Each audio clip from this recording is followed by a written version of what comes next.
ምን አይነት ድፍረት የተሞላበት የወንጌል ምስክርነት ነው! መዳን በጌታ በኢየሱስ ክርስቶስ ብቻ ነው። መጽሐፍ ቅዱስ የሚታተምበትን ወረቀት በገበያ ላይ የሚገዳደር ነው። ምን እንደሆነ ያውቃሉ? መጽሐፍ ቅዱስ የሚታተምበትን ወረቀት በዓለም ገበያ ላይ ከመጽሐፍ ቅዱስ ማተሚያ ቤቶች ጎን ለጎን ሆነው ገበያውን የሚሻማው ማን ይመስልሻል? ባገለገልኩበት ዘመን እንደዚህ አይነት የዘገጠ ዘመን አይቼ አላውቅም። ባገለገልኩት ዘመን እንዲህ አይነት የዘቀጠ ዘመን አይቻልም። በምንም የሞተ ሰው አስክሬን መጀመሪያ የሚመጣው ሚኒሊክ ሆስፒታል ነው። በምንም ኢትዮጵያ ውስጥ የሞተ ሰው የሚመጣው መጀመሪያ ሚኒሊክ ሆስፒታል ነው። አደራ ስትበሉ የሚሰማችሁ ስሜት ምን አይነት ስሜት እንደሚሰማችሁ አደራ ስትበሉ ልነግራችሁ።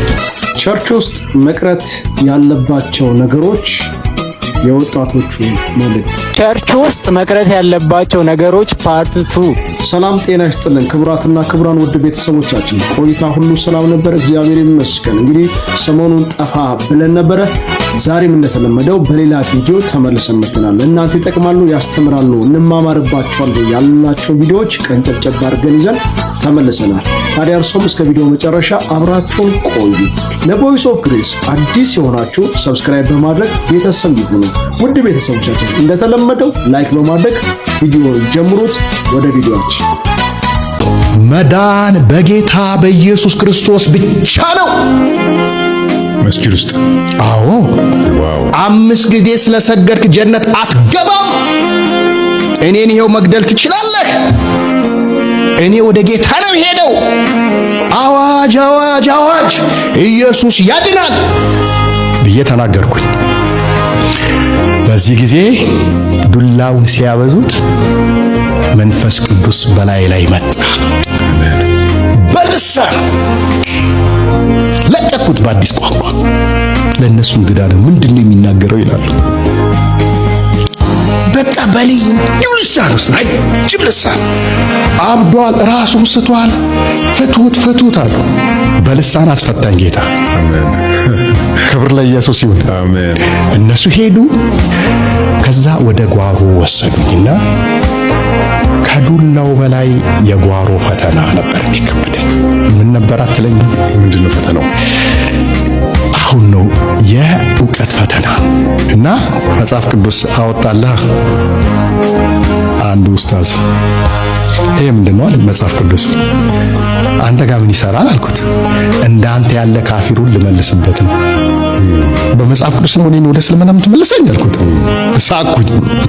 በቁርአን ሞክር እንጂ እንዴት ነው መጽሐፍ ቅዱስ? በቁርአንማ እንደማትመለስ አውቃለሁ። አንተን ቁርአንም ሐዲስም አይመልስም። አንተን የሚመልስ መጽሐፍ ቅዱስ ነው። ዛሬ ወደ እስልምና ትመለሳለህ። የቅድሙ ዱላ አልመለሰህም። ይሄ መጽሐፍ ቅዱስ ራሱ ወደ እስልምና ይመልሳል አይደል?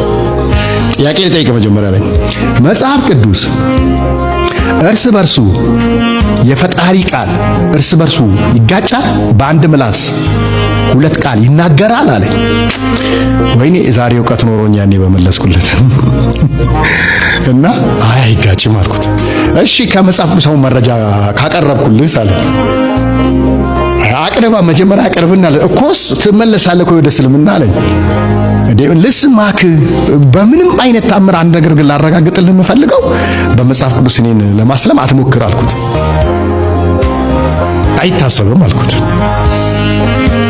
ስንት ሰው መሰለክ በመጽሐፍ ቅዱስ ያሰለም ነው አለ። 2 አመጣልሃለሁ የፈጣሪ ቃል ያልከው መጽሐፍ ቅዱስ እርስ በርሱ እንደሚጋጭ አለ። አንደኛ ያቀረበልኝ ጥያቄ አለኝ። ይሁዳ እንዴት ነው የሞተው ብሎ ጠይቀኝ። ታንቆ ነው የሞተው አልኩት። እሰይ ትክክል። ታንቆ ነው የሞተው የሚለውን ማቴዎስ 27 ላይ ነው ያለው።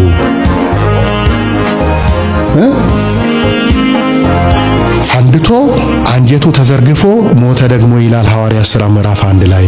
ሁለቱን አስታርቅ አለኝ። ቆይ አልኩት። ማቴዎስ ግን ሞቷል ብሏል አላለም አልኩት። ሞቷል ብሏል።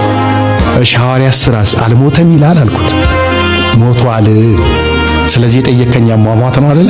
እሱን አላውቅም፣ አልገባኝም፣ ግን ሞቷል። በቃ ሞቷል። ሁለተኛ ጥያቄ የጠየቀኝ ደግሞ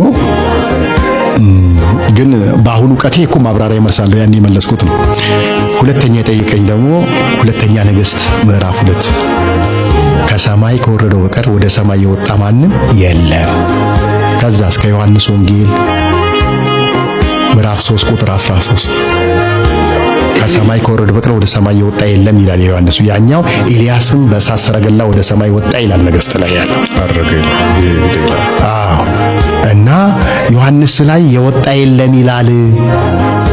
ይሄው የወጣ ኤልያስ አለ። ይሄ ይጋጫል አስታርቅልኝ ያለ። አሁን ለዚህ ጥያቄ እውቀቱን መልሱን አልቻልኩም። በቃ በዚህኛው እውቀት አንተ በልጠኸኛል። እኔ ነኝ መመለስ ያቃተኝ። መመለስ የሚችሉት ይህን ጠይቅ። የኔ መልስ ኢየሱስ ጌታ ነው አልኩት። ፍየል ወዲህ ዝምዝም ወዲያ። ለተጠየቀው ጥያቄ ኢየሱስ ጌታ መልስ ሊሆን ይችላል። ኧረ እባክህ ለዘላለሙም ጥያቄ ኢየሱስ ጌታ ነው አልኩት። አሁን አልመለስኩልህም፣ ሳድግ ግን እመልስልሃለሁ አልኩት። ያ አይምሮዬ ውስጥ ተቀመጠ። ከዛን ጊዜ ጀምሮ ለካ ያን አህመድ ዲዳት ትናንሽ መጽሐፍቶችን ይጽፍ ነበር፣ ልክ እንደነዚህ የሚያካክሉ። እኔ ራሱ እንደዚህ ትናንሽ መጽሐፍቶችን መጻፍ የጀመርኩት አንዱ አህመድ ዲዳት ያመጣውን ውጤት ስላየው ነው። ይህንን ያክል መጽሐፍ ስትጽፍ በኢትዮጵያ አንባቢ ሼልፍ ላይ ነው የሚያስቀምጠው። ስለዚህ ትራክት፣ መጋዚን ነው የሚባሉት እነዚህ ቡክሌቶች፣ ብሎግስ በአንድ ቀን ተነበው የሚጨርሱ መጽሐፍቶች ይጠቅማሉ ሰው አንብቦ ሲጨርሱ። አሁን የኔ መጽሐፍ ነው በራልኝ ይላል። ትንሽ ገጽ ነው በመጽሔት መልክ ነው መጽሐፍ። ወደ 3 መጽሐፍ ጽፌያለሁ። ስለ መጽሐፍ ቅዱስ እውነተኛነት ቁርአን ሲናገር ትንሽ ቡክሌት ናት። በራልኝና የፈጠረን አልተፈጠረም የሚል ነው። ከዛ ልናገራቸው ማልችል በጣም ከባድ ነገሮች ሆነዋል። ምናልባት ቤተሰብ ሲሰማ ሊረብሽ ስለሚችል ልዝለለው። ለቤተሰብ ክብር በሚል ብቻ ማለት ነው። ውድ ቤተሰቦቻችን እንግዲህ ቪዲዮውን እንደተከታተልነው ሰው ራሱን ለክርስቶስ ከሰጠ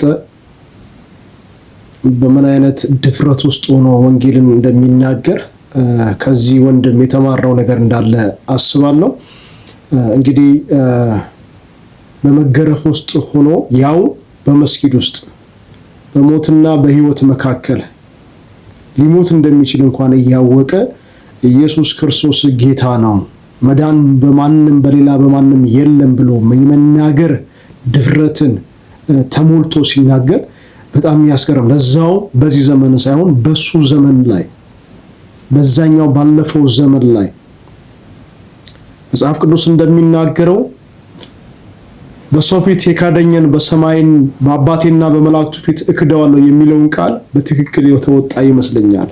ምክንያቱም እግዚአብሔር ቃል እንደሚናገረው በሰው ፊት ያከበረውን በሰማይ በአባቱ ፊት በመላእክቱ ፊት እንደሚያከብረው መጽሐፍ ቅዱስ እንደሚናገር በግልጽ ተጽፎ እናገኘዋለን። ታዲያ ይሄ ወንድም ያደረገው ያንን ነው። ለዛውም በማይመች ሁኔታ ውስጥ በማይመች ዘመን ውስጥ ሆኖ ወንጌልን የተናገረበት ድፍረት በጣም ያስገርም ነው። እናንተ ብትሆኑ ምን ታደርጋላችሁ? በዚህን ዘመን ላይ በመስጊድ ውስጥ ገብታችሁ ዱላ ውርጅብኝ እየወረደባችሁ ልትሞቱ እንደምትችሉ እያወቃችሁ በእንደዚህ አይነት አጣብቅኝ ውስጥ ብትገቡ ምን ልታደርጉ ትችላላችሁ? ሐሳብ አስተያየታችሁን በኮሜንት ላይ አስቀምጡልን። እስቲ ደግሞ ቀጣይ ቪዲዮውን ተመልክተን እንመለሳለን። መጽሐፍ ቅዱስ የሚታተምበትን ወረቀት በዓለም ገበያ ላይ ከመጽሐፍ ቅዱስ ማተሚያ ቤቶች ጎን ለጎን ሆነው ገበያውን የሚሻማው ማን ይመስልሻል? በጣም የሚገርም ነገር ነው። የሲጋራ ፋብሪካ መጽሐፍ ቅዱስ እንኳን ኢትዮጵያ ውስጥ አፍሪካ ውስጥ አይታተምም። ቅርብ ዓመታት የደቡብ አፍሪካ መጽሐፍ ቅዱስ ማህበር ሙከራ አድርጎ ነበር፣ አልተቻለም። ሪዝኑ ምንድነው? የብዙ ሰው ጥያቄ ነው። ለምንድን ነው? ምን ስለሆነ ነው? ምን የተለየ ነገር ስላለው ነው የሚል ጥያቄ አለ። አጭር ነው መልሱ። ግልጽና አጭር ነው በጣም መልሱ። ምክንያቱም መጽሐፍ ቅዱስ የሚታተምበት ወረቀት ከሌሎች የህትመት ውጤቶች በጣም ልዩ የሆነ ወረቀት ነው። ወረቀቱ በራሱ በዛ ወረቀት ላይ ቀለም በጀርባና በፊት ሳያልፍበት የሚያትም ማተሚያ ቤት ወይንም ማተሚያ ማሽን በጣም ኤክስፔንሲቭ፣ በቴክኖሎጂ ደግሞ በጣም የረቀቀ ስለሆነ አፎርደብል አይደለም። በቃ በቀላሉ የሚገኝ ስላልሆነ በዚህ ምክንያት ብዙዎቹ የአፍሪካ ሀገራት አፎርድ ማድረግ ስለማይችሉ ውጪ ስለሆነ ያለው ውጪ እንድናሳትም ተገደናል። ይሄ ነው ሪዝኑ። ባይንዲንጉ መጽሐፍ ቅዱስ የተለየ ነው ከሌሎች መጽሐፍ፣ ወረቀቱ የተለየ ነው። ብዙ ስራው የተለየ ስለሆነ በዚህ ምክንያት የተለየ ያደርገዋል። መጽሐፍ ቅዱስ የሚታተምበትን ወረቀት በዓለም ገበያ ላይ ከመጽሐፍ ቅዱስ ማተሚያ ቤቶች ጎን ለጎን ሆነው ገበያውን የሚሻማው ማን ይመስልሻል? በጣም የሚገርም ነገር ነው። የሲጋራ ፋብሪካ ሲጋራ የሚጠቀለልበት ወረቀትና መጽሐፍ ቅዱስ የሚጠቀለልበት ወረቀት በጣም ተመሳሳይ ናቸው። በዚህ ምክንያት በዓለም ገበያ ላይ መጽሐፍ ቅዱስ አታሚዎች ወረቀት ሊገዙ ሲሄዱ አብረዋቸው የሚሄዱት ሲጋራ የሚያመርቱ ፋብሪካዎች ናቸው። ቱ ኤክስትሪምስ፣ ሁለት በጣም የተለያዩ ኤክስትሪሞች፣ ህይወትና ሞት። እና ይሄ በጣም የሚገርም ብዙ ሰው ቢያውቀው ጥሩ ነው የሚል ለጠቅላላ እውቀት ይረዳል ብዬ ነው የምናገረውና እኛ ኢትዮጵያ መጽሐፍ ቅዱስ ማህበርን ጨምሮ አብዛኛው በአፍሪካ ውስጥ ያሉ መጽሐፍ ቅዱስ ማህበራት መጽሐፍ ቅዱሳቸውን የሚያትሙት በኮሪያና ቻይና ነው። በጣም ይሄ በጣም እኛ የምናነበው መጽሐፍ ቅዱስ በእጆቻችን ያሉ ሁላችን ጋር ያለው መጽሐፍ ቅዱስ ምን ያህል ዋጋ ተከፍሎበት ምን ያህል በቻሌንጅ ውስጥ አልፎ ታትሞ እኛ ጋር እንደሚደርስ ከዚህ ከወንድማችን ሐሳብ መረዳት ይቻላልና ይሄ መጽሐፍ ቅዱስ ለማግኘት ብዙዎቻችን እንቸገራለን። ሲመጣ ግን እጆቻችን ላይ በጣም እንደቀልድ የምናየው ህይወትን የያዘ በጣም ካስገረመኝ ነገር ወንድማችን ሲናገር መጽሐፍ ቅዱስ አታሚዎችና ሲጋራ አምራቾች ጎን ለጎን ተሰልፈው ወረቀቱን ለመውሰድ ይሻማሉ። ይህ ማለት ምን ማለት ነው? አማኞች ወይም የዚህ መጽሐፍ ቅዱስ ባለቤቶች ወይም አሳታሚዎች ይህንን መጽሐፍ ቅዱስ አሳትመው ለትውልድ መዳኛ ይሆን ዘንድ ሰው የእግዚአብሔር መንገድና የእግዚአብሔር እውነት እንዲያውቅ ሲለፉ፣ እነዛኛዎቹ ደግሞ የሲጋራ አምራቾች ደግሞ ሰው በገዛ እጁ ራሱን እንዲያጠፋ መንገዱን ያስተካክሉለታል። ስለዚህ ሁለት ተቃራኒ ዓለም ነው። ቅድም እንዳለው ወንድማችን ሞትና ህይወት ናቸው ጎን ለጎን ተሰልፈው ወረቀት ሻጮች ጋር ለገበያ ለግዢ የሚቀርቡት። ሰው በእጃቸው የያዛችሁትን ነገር አቅላችሁ ተመልከቱ። ምናልባት ዛሬ ቀልል ሊመስለን ይችላል። በእጃችን ሲመጣ እጃችን ሲገባ ቤታችን ሲቀመጥ ቀላል ሊመስለን ይችላል። ግን በዚህ ሁሉ ዋጋው ተከፍሎበት በዚህ ሁሉ መንገድ ውስጥ አልፎ ነው ይሄ መጽሐፍ ቅዱስ እኛ ጋር የሚደርሰውና ይሄ መጽሐፍ ቅዱስ ነገ ምን እንደሚፈጠር አናውቅም። ሶፍት ኮፒ አለን ብለን እናስባለን። ዓለም ወዴት እንደምትሄድ አናውቅምና ነገ ሶፍት ኮፒዎቻችንን ልናጣ እንችላለን። ይሄ ግን ማንም ከእጃችን ሊወስደውና ሊነጥቀን የማይችለው እውነት ቢኖር ይሄ እግዚአብሔር ቃል የከበረው እግዚአብሔር ቃል ነውና በጣም ጥንቃቄ ልናደርግለት ይገባል፣ ልንከባከበው ይገባል፣ ልናነበው ይገባል ማለት ፈልጋለሁ። ስለዚህ ድንቅ መልእክት ነው። መንቃት አለብን። ሁለቱም የተቃራኒ ዓለም የሆኑ የሲጋራ አምራችና የእግዚአብሔርን ቃል አምርተው ወይም የእግዚአብሔርን ቃል በወረቀት እንዲታተም አድርገው እኛ እጅ እንዲደርስ የሚያደርጉ ወንድሞችና እህቶች፣ ማህበራት፣ ድርጅቶች ትልቅ ዋጋ ከፍለው እኛ ጋር የሚያደርሱትና በጣም ሲሪየስሊ ልናስብበት ይገባል። ወንድማችን ላስተላለፍክልን መልእክት ጌታ ኢየሱስ ይባርክ ማለት ፈልጋለሁ።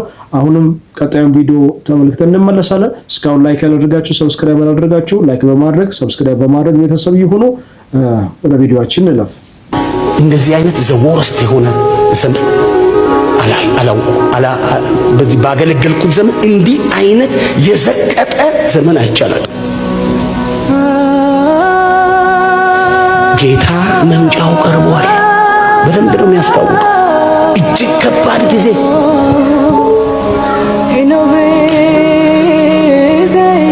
ሁሉ ነገር በጣም በቃ ግራ የሚያጋባችሁ ጌታ ሆይ የምትሉበት ተንበርክኬ ብጮህ በቃ የልጅነቴ አምላክ ያኔ ያገኘኝ ንጹህ ልብ ንጹህ ነገር ያስገባህብኝ ምን አልዋሃድ ነው እኮ የሚለኝ አይገርማችሁ? ከዚህ ዘመን ጋር በፍጹም ለምን እንደው ሪጀክት ነው የሚያደርገው በጣም ብዙ ነገር በክርስትናችን የቀለልንበት ዘመን ከዚህ ውጪ አይደለም። ከዚህ ዘመን እንደዚህ ዘመን ቀለን አናውቅም። በእውነት በወንጌላውያን አብያተ ክርስቲያናት ታሪክ ይሄ በጣም ከባዱ ጊዜ ነው። በዚህ ዘመን የተወለዳችሁ በዚህ ዘመን ወጣቶች ስለናንተ እጸልያለሁ። እንዴት ፈታኝ ጊዜ እንዳላችሁ ጸጋውን እንደሚሰጣችሁ አምናለሁ። ዘማሪ ፓስተር ዮሴፍ በቀለን እግዚአብሔር አብዝቶ ይባርከው። እውነት ነው። በጣም ዘመኑ የከፋበትና ዘመኑ የከበደበት ዘመን ነገሮች ሁሉ ጫናቸውና ክብደታቸው እየጨመረ የመጣበት ዘመን ቢኖር ይሄ ዘመን ነው።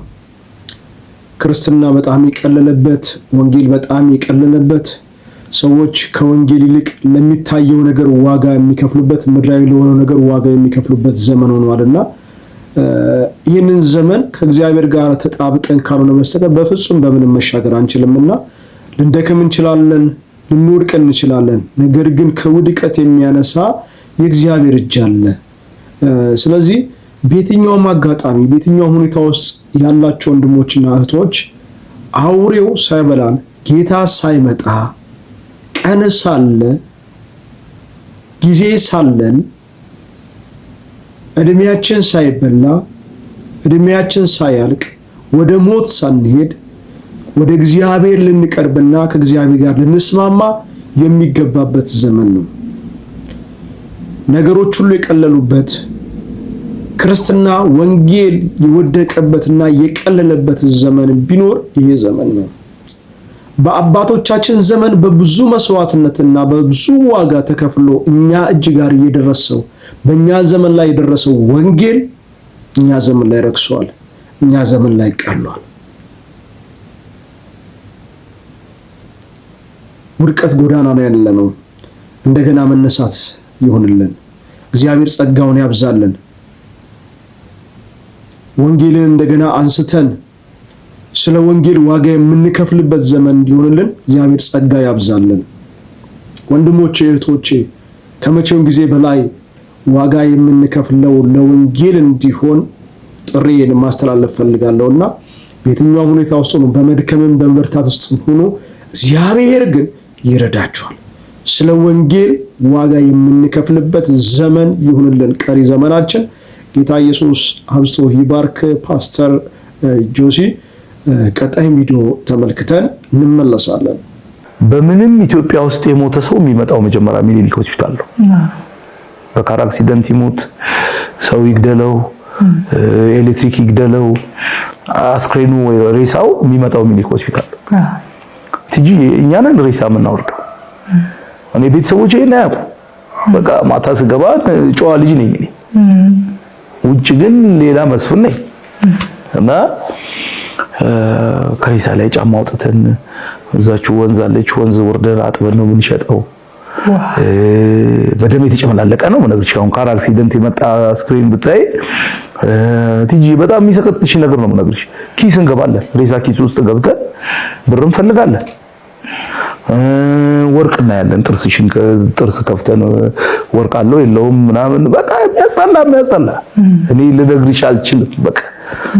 እና ይህን ህይወት ያሳለፍኩ ሰው ደግሞ ዛሬ እንደውም የሚገርም አንድ መዝሙር አለች። እንደው ትጂ ሰዓት የፈጀው ነው አውቃለሁኝ፣ ግን ይሄን መዝሙር ያንን ሰፈር አስቤ የጻፍኩት መዝሙር ነው። ትጂ ሰይጣን በቃ ሊያርደን ያዘጋጀን የነበረበት ያ ሰፈር ያንን አሰብኩኝና ይሄን መዝሙር ጻፍኩኝ።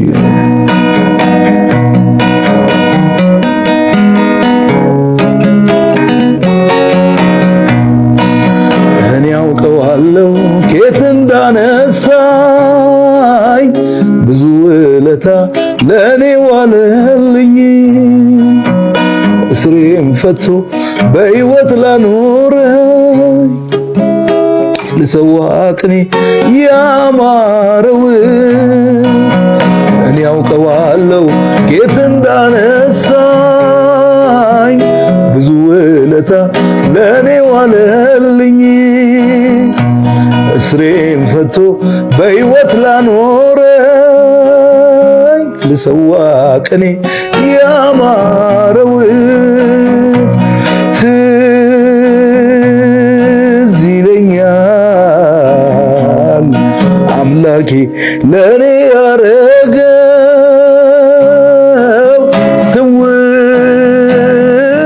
ትዝ ይለኛል ጌትዬ ለኔ ያረገው ብዙዎች ነበሩ ከኔ ተሻሉ በመልካም ስራ የተመሰገኑ ደም አፍሳሹን ሰው እኔን አዳነኝ በሰማዩ ጠል አረሰረሰኝ ብዙዎች ነበሩ ከኔ ተሻሉ በመልካም ስራ የተመሰገኑ ደም አፍሳሹን ሰው እኔን አዳነኝ በሰማዩ ጠል አረሰረሰኝ ትዝ ይለኛል አምላኬ ለኔ ያረገው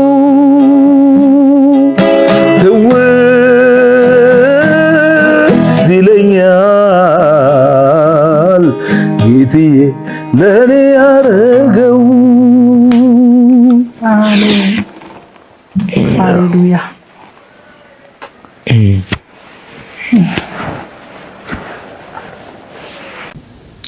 ድንቅ ምስክርነት ነው። አንድ ነገር አንድ ቃል አስታወሰኝ። ትዝ ይላችሁ ከሆነ ኢየሱስ ክርስቶስ በምድር ላይ በነበረበት ዘመን ላይ ይከሱት ነበር። ፈሪሳውያን ሰዱቃውያን ይከሱት ነበረ። ከኃጢአተኞች ጋር ነው ውሎ፣ ከቀራጮች ጋር ነው ውሎ፣ ከማይገባቸው ከረከሱ ሰዎች ጋር ነው ውሎ እያሉ ክስ ያበዙበት ነበረ። ኢየሱስ ክርስቶስ አንድ ነገር ተናገረ አይደለ? በጣም እናስተውሰው ነገር ጻድቃንን ልጠራ አልመጣሁም አለ፣ ኃጢአተኞችን እንጂ። ምክንያቱም መድኃኒት ለሚያስፈልጋቸው ነው እሱ መድኃኒት ሆኖ የመጣው። መድኃኒት የማያስፈልጋቸውማ ሕክምና ያስፈልጋቸው፣ ኦልሬዲ እነሱ ጤነኞች ናቸው። እሱ ግን የመጣው ለኃጢአተኞች ነው፣ መድኃኒት ለሚያስፈልጋቸው ነው። የወንድማችን ዘማሪ መስፍን ጉቱ ምስክርነት በጣም የሚገርም ነው። የነበረበት ህይወት ሙሉ ታሪኩን እናንተ በደንብ አዳምጡት። ነገር ግን ቅንጭብ ያለችውን ሐሳብ ነው የወሰድኩትና ነገር ግን ድንቅ ምስክርነት የነበረበት ህይወት የነበረበት ላይፍ ቤተሰቦቹ እሱን የሚያውቁት በጥሩ ስነ ምግባሩ ነው የሚያውቁት። ውጪ ያለው ህይወት የሚያሳልፈው ህይወት ግን የሚያውቀው ጓደኞቹ ባጠገቡ ያሉትና ራሱ ብቻ ናቸው። ቤተሰብ የሚያውቀው በመልካምነቱ በጨዋነቱ ነው። ወዳጆቼ ሰው በየትኛው ሁኔታ ሊያያችሁ ይችላል። ሰው በየትኛው ሁኔታ የእናንተን ግምት ሊያስቀምጥ ይችላል። የእናንተ ያላችሁበትን ሁኔታ የሚያውቅ ሰማይ ብቻ ነው። እግዚአብሔር ሲጠራው መስፍን እንዲህ ነበረ እንደዚያ ነበረ ብሎ አይደለም። ካለበት ህይወት ንቅል አድርጎ አውጥቶ ለራሱ የክብር ቃል ያድርገው ስለፈለገ ዛሬን ስላየለት ነው። ለብዙዎቻችን በረከታችን ነው። ወንድማችን ዘማሪ መስፍን ጉቱ በመዝሙሮቹ የተጽናናንበት በህይወቱ የተጽናናንበት ብዙ ታውረዶቹን አልፎ እዚህ የደረሰ ወንድም ነው። እግዚአብሔር ይባርክ፣ ይጨምርልህ፣ ጸጋው ይብዛልህ ማለት እንፈልጋለሁ። ጌታ ኢየሱስ ይባርክ። እስቲ ቀጣዩን ቪዲዮ ደግሞ አሁን እንመልከትና እንመለሳለን። እኛ ሀገር ከበደ የሚባል ትራፊክ አለ። እንዴት ሲመጣ እንዴት ምን አይነት ስሜት እንደሚሰማችሁ አደራ ስትበሉ ልነግራችሁ ፈልጌ። ከበደ በጣም ረጅም ነው። ረጅም ነው ስለ ረጅም ነው። ዩፎ በቃ ጠቆር ያለ ነው። እንዲህ ሳይ ከመሬት ተነስተህ ንስሐ ትገባለህ። ምንም እኮ አላጠፋም። እግዚአብሔር ፊት ራስን ለጌታ አደራ ትሰጣለህ። እና እኔ ያኔ ችግር ነበረ የኛ ፋሚሊና አጎቴ ብሬታ ይባላልና እኛ ሱቅ ስራ ላይ ተቀጠርኩኝ። እዛ ሱቅ ያጎቴ ሱቅ ነው። 25 ብር በወር ሊሰጠኝ የዛ ጊዜ የ9ኛ ክፍል ተማሪ ነው። ከዛ እዛው ቆሜ ትራፊኮች የከተማው ትራፊኮች ጉቦ እኔ ጋር ነው የሚያስቀምጡት። ሄኖክ ጋር ይባላል መተው እንትኖቹ ሹፌሮቹ እኔ ጋር ያስቀምጣሉ። እኔ ደብቅላቸዋለሁ። ተቀባይ ትራፊክ ሲመጣ እሰጣለሁ። የዛ ጊዜ ነበሩ ስም ያላቸው። ስማቸውን ከጠራው ደግሞ ሊደርስ ይችላል ወደ ፊቼ ስለምመለስ ወይ ደግሞ ልጆቻቸው በጌታ ሆነው ይሆናል። ስለዚህ አደጋ ላይ እንዳልወድቅ እንደዚህ ያርኩልኝ። አንድ ቀን አንድ ኤኔትሬ ሹፌር መጣና 3 ኪሎ ማር ነው የሚመስለኝ በኩርቱ ፌስታል አድርጎ ለከበደ አስቀው ብሎኝ ሄደ። ቅዱሳን ብጠብቅ 3 ወር ሆነ። ከበደ አልመጣ። ማሩ አለ እንዲያዋለው ያየኛ አይዋለው ያደራ ክፋቱ። ከዛ የሆነ ጊዜ ላይ ውስጤ የሆነ ስሜት ተሰማኝ። ለምን በጣት በስታት ቀምሶ ምን እኔም ታዘዝኩኝ። ታዛዥ ነኝ ለዚህ ድምፅ። በሳው ላስኩ ነዘረኝ ቻልኩት። በማግስቱ 2 ወጋው። በዛችሁ ቀዳዳ 2 ላስኩ። ቅዱሳን ወንድሞቼ 2 3ኛ ቀን 4ኛ ቀን እንዲሁ ጣቶቼን እያሻሻል ላስኩ ማለት ነው። ቅዱሳን ወንድሞቼ እህቶቼ እንዲሁም አባት እናቶቼ ይኸውላችሁ ወር ላይ አቅጣጫ ተቀየረ። ዝም ብለህ አለኝ ውስጤ ነው። በጣት እየላስክ ከምታባክን አንድ ጊዜ በዳቦ ብላው አይለኝም። እሺ አልኩላ። ባለብሩን ይዤ መጣ። ባለብር ቅዱሳን ባለብር መጣ። ማል ለማል ሰነጠቅ ቀባው በላው። ውስጤ ምን ይለኛል? እስክትረካ ብላ አይነት ነገር ግምት ነጋ። ባክ ድገመው አለኝ። አሁንም የጀ ባለብር ቀባው ገመጥ በላው። ኩርቱ ያነሰ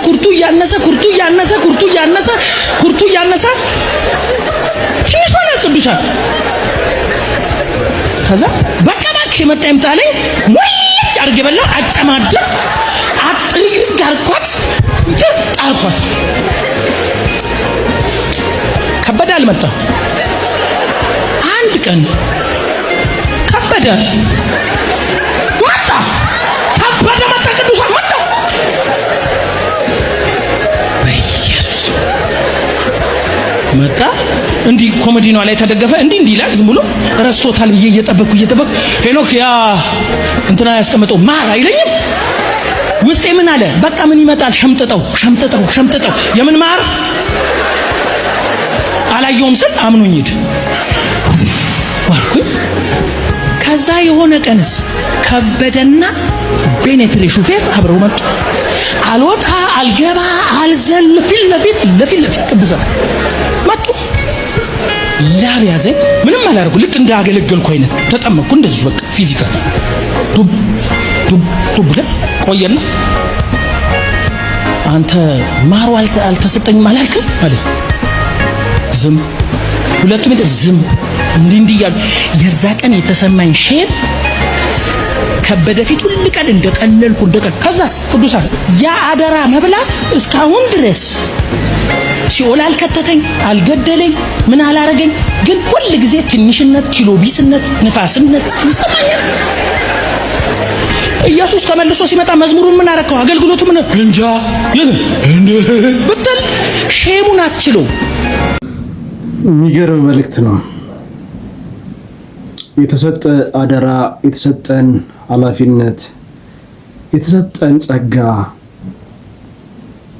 ቀብረን የተቀመጠን ለኛ ትልቅ መልእክት ነው። ባይዘዌ እሱ ያነሳው ታሪክ በኔም ህይወት ላይ የገጠመኝ ታሪክ ነው። አንዳንድ ነገር ሲረሳም ሲቆይ የተረሳ ይመስለናል፣ ግን አደራ ነው። የተቀመጠ ነገር አደራ ነው። ኢየሱስ ክርስቶስን በምሳሌ ሲያስተምር እሱ ነው ያስተማረው። ለአንደኛው 2፣ ለአንደኛው 5፣ ለአንደኛው ደግሞ 1 መክሊት ሰጥቶ ወደ ሩቅ ሀገር ሄደ። ሲመለስ 2 የተሰጠውም ከነትርፉ ሰጠ፣ ሌላ 2 ጨምሮ 5 የተሰጠውም ሌላ 5 አትርፎ ነግዶ አትርፎ ጨምሮ ሰጠ።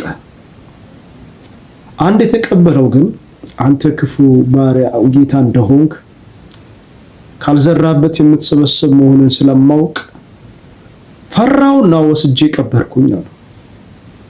ኢየሱስ ክርስቶስ እንደዚህ አለ። ሁለት ተቀብሎ ሁለት ላተረፈው አንተ በጎ ታማኝ ባሪያ በጥቂቱ ታምናለህና በብዙ ትሾማለህ። 5 ያተረፈውም ልክ እንደዚሁ በጥቂቱ ታምናለህና በብዙ ትሾማለህ። ወደ ጌታ ደስታ ግባ። አንድ ያተረፈው ግን ያ ያለውን እንኳን ውሰዱበት፣ ያ ያለውን እንኳን ውሰዱበት። 10 ላለው ምን በሉለት? ጨምሩለት። ላለው ሁሉ ምን ይለታል? ይጨመርለታል። የሌለው ያ እንኳን ያለው ራሱ ይወሰድበታል። ምንድነው ወንድም የተሰጠህ መክሊት? ምንድነው የተሰጠሽ መክሊት? በቤተ ክርስቲያን ውስጥ ተሰጥቶን ልንሰራበትና ልናተርፍበት የተገባን መክሊታችንን ቀብረን አንቀን ይዘን የተቀመጠን ሰዎች የምንነቃበት ዘመን አሁን ነው። ጌታ ሊመጣ በደጅ ነው። ጌታ ሲመጣ የሰጠንን መክሊት ከነትርፉ ከኛ መቀበል ይፈልጋል። ስለዚህ ነገ ጌታ ሲመጣ እንዳናፍር፣ እንዳንሸማቀቅ የተሰጠንን መክሊት ዛሬ ቀን ሳለ ጌታ ሳይመጣ እንድንሰራበት ያስፈልገናል። ትልቅ መልእክት ነው። አንተ የምተኛ ንቃ፣ ተነስ፣ ከሙታን መካከል ተነስ፣ ክርስቶስ ያበራላል እንደሚል የተኛን በተለያየ ሁኔታ ውስጥ ሆነን የራሳችንን ነገር በማሳደድ እግዚአብሔርን ነገር የዘነጋን መክሊታችንን የጣለን ሰዎች መክሊታችንን እናንሳ፣ እንስራበት፣ እናትርፍበት፣ እንዳናፍርበት። አሁን ቀን ሳለ የተሰጠንን መክሊት በቤተ ክርስቲያናችን ውስጥ በምናመልክበት ቤተ ክርስቲያን ውስጥ ጸጋችንን እናገልግልበት፣ እናትርፍበት ማለት እፈልጋለሁ። ጌታ ኢየሱስ ወንድማችን ይባርከው። እስቲ በመጨረሻ ደግሞ እነዚህ ወጣቶች ያስተላልፉልን ድንቅ መልእክት አለና ተከታትለው እንመለስ። እስቲ ቸርች ውስጥ መቅረት ያለባቸው ነገሮች ፓርት 2። አንደኛ በአምልኮ ሰዓት ቁጭ ብላችሁ የምትኮፈሱ ተጋባዥ አገልጋዮች እናንተ እነማን ናችሁ? ብላችሁ የምትቀመጡ you are blessed brother። ሁለተኛ ህመምተኞችን ተፈውሰሻል ብላችሁ መድኃኒት የምታስጥሉ አንዳንድ አገልጋዮች ዲኬቲቭ አረጋችሁ። yes 100%። ሶስተኛ እንጸልያለን እያላችሁ ብር የምትቀበሉ ዘይትና ውሃ በውድ ዋጋ የምትሸበችቡ ፋብሪካው ራሱ እኮ የኛ ያልበረ ያወጣም እናንተ የምትሸጡበት ነው ያለው። በነፃ ያገኛችሁትን በነፃ ስጡ። yes አራተኛ ራሳችሁ እየዘመራችሁ ሲበላሽባችሁ ዞራችሁ ወደ ሙዚቀኛ የምታሳቡ ዘማሪዎች 100%። ለነጋዴዎች የተለየ የጸሎት ቀን ብላችሁ የምታዘጋጁ በላ ከፈላ እኛታ 100%። ቆንጆ መልእክት ነው።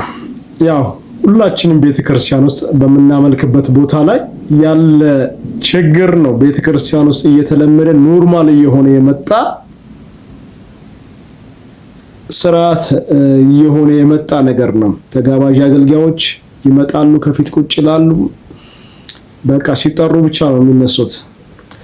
አይዘምሩ፣ ሌላ ሰው ሲጸልዩ አሜን አይሉ። ስለዚህ ተመሳሳይ ችግሮች በየቸርቹ አሉ፣ በየአጥቢያ ቤተክርስቲያን ውስጥ አሉ። በሁሉም ቤተክርስቲያን በእኔ ተመሳሳይ ነገር ይገጥመናል። ጸሎት ያለ ገንዘብ፣ ለነጋዴዎች ልዩ ጸሎት ፕሮግራም፣ ለእንትኖች ልዩ ፕሮግራም። የቀደመው ነገራችን እግዚአብሔር ይመልሰን። እግዚአብሔር ደስ የሚሰኝበት የልቡን ሐሳብ የልቡን ፍቃድ የምናደርግበት በሰማይ ያለውን እግዚአብሔር ፍቃድ በምድር የምናስፈጽምበት እንዲሁም በመካከላችን እንዲገለጥ እግዚአብሔር ክብር እሱን መስራት እንድንችል እግዚአብሔር ይርዳን።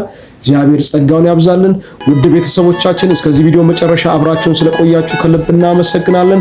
በቀጣይ በሌላ ቪዲዮ ተመልሰን እስክንገናኝ ድረስ መልካም ቆይታ ይሁንላችሁ። እግዚአብሔር ጸጋ ከእናንተ ጋር ይሁን።